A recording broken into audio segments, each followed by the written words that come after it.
So that's stress. Yeah. Yeah, and that white coat syndrome is a big issue for people getting blood glucose. As they get all nervous, they get pricked, but then the cortisol jacks up. And what cortisol does, it releases or pulls glycogen Mm-hmm. from your muscle and puts it into the bloodstream. So then you see your sugars go up and your Mm-hmm. blood glucose reading. Yeah, it's definitely a thing. And I think part of the definition of stress you'll probably find is it actually ties to a threat. You know, we've I can tell like Nick started to allude to it already, and we will go into like the negatives of stress, but there is, at the end of the day, like you were saying with the bear, there's a functional reason behind all these things. It's not like, oh, this cross you've got a bear that's just hanging around with you that just sucks stress. We need that sympathetic drive. We need that cortisol for all these different things. But I think where it gets really interesting is not so much on the acute range, so the short-term range, like your blood pressure shoots up. Yeah, whatever. You shoots up in a second. You run Mm-hmm. across the block, your heart rate goes up. Yeah, whatever. That's not going to kill you in 50 years. The chronic stuff is what we're probably more concerned with. How it looks across the hour, across the day, across the week, across the month. Now we're talking about that stuff. Yeah. So speaking on the chronic side of things, like it's interesting because obviously when we see that side, like, is it would you agree that like there's a lot of excess in people that have that weight gain and things like that just because of the release of all these stress hormones and extra water retention, and you see other things like stress induced, like excess eating, and like people on that side of things, they um like stress, what's the word I'm looking for, like it's not like stress in itself, like, Are you saying how is what it causes caused? weight. No, I'm also like, stress in itself isn't what causes weight gain. It's more what stress actually like does psychologically in terms of how your relationship is with food, and like I was talking about the stress hormones and things like that, and water retention. Yeah, that adds to it. But all this different stuff, this is the real damaging effects that we can see from chronic conditions. Is that yeah, like. So just trying to clarify. So the main issue you see with stress being more the psychological rather than physiological. So how psychological how's it compare? influences well, it's more how they relate. Yeah, it's definitely a link. It goes both ways in terms of, so you'll find, okay, does psychology drive physiology or does physiology drive psychology? And the honest answer is both.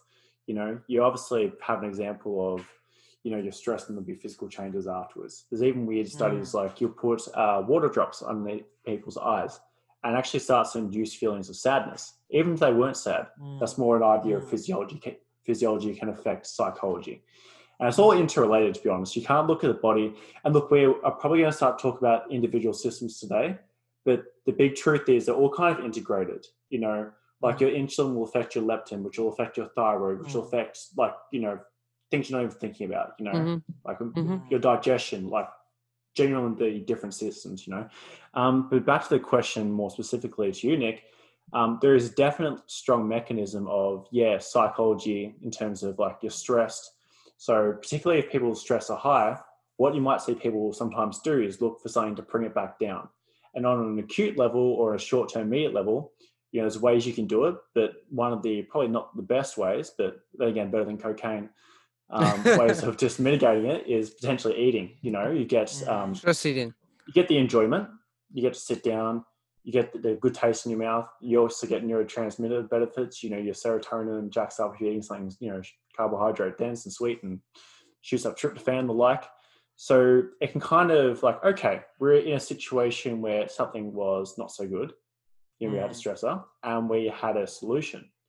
And your body might positively reinforce that scenario. Now we're trying to make sure with, people, and I've dealt with clients, particularly like long-term, that their strategy when they're stressed is to eat. You've really got to break down that cycle. And the more you do it, the harder it gets. You might have heard of something called neuroplasticity. Basically, imagine your brain can have certain circuits, mechanisms, pathways, whatever you want to call it. And it almost becomes more grooved. Okay, the road from A to B is definitely going to be this one. So to untrain that gets particularly hard the further you are. And obviously, the chronic is the sum of all those acute things. The more acute things there is, the bigger the chronic suffering. But yeah, you could definitely look to food. But even the physiology side of things, like the body can really tear apart acutely.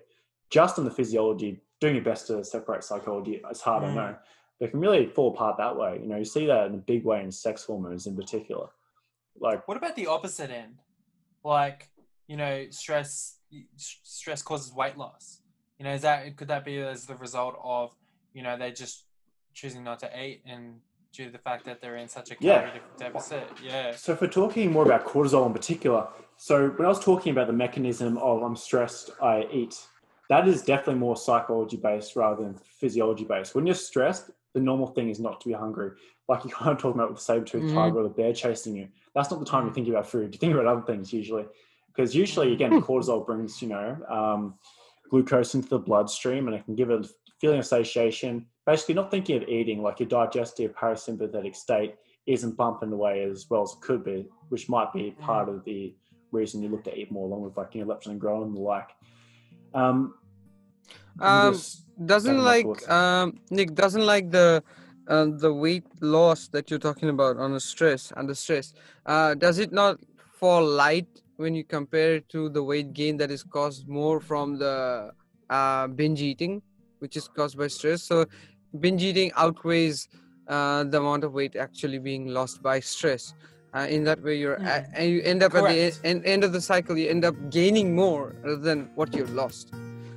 Thank you for watching the Forge podcast. If you enjoyed it, we'd love for you to subscribe. If you want to find out more about us, check the description. And as always, thank you for listening.